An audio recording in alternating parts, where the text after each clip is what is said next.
to available ne. Yan amshi ku bani gangunma, sarkin waƙar ƙasar Hausa Dr. Dauda Kahutu rarara.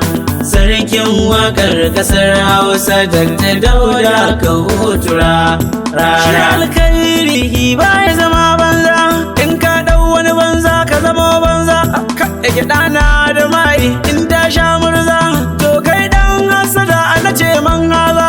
Dama sun fahimci ikon Allah ne, shi ke sa na kwance ya zamo zaune. Mai nema shi mai samu ne, rarara ranewa ya samu. Yara ginsi idai zargin waka, mai kyauta da dukiya da sadar waka. Ka samu farin jini fannin waka, ka san manya sun san ka. Hali ne shi ne jarinsa, baiwa da ɗaukaka Allah ya baka rarara.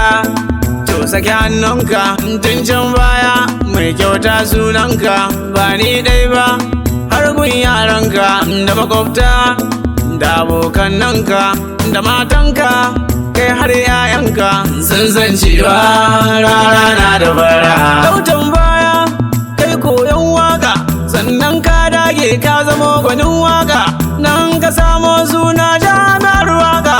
Tafiya ta yi nisa aka maka daktan waka, yanzu sarkin waƙar ƙasar Hausa. Masu an shi ina ga kumbarci ba kuma amishin mai gidana ba. Sarkin waƙar ƙasar Hausa Dr. Dauda Kahutu rarara. Sarkin waƙar ƙasar Hausa Dr. Dauda Kahutu rarara.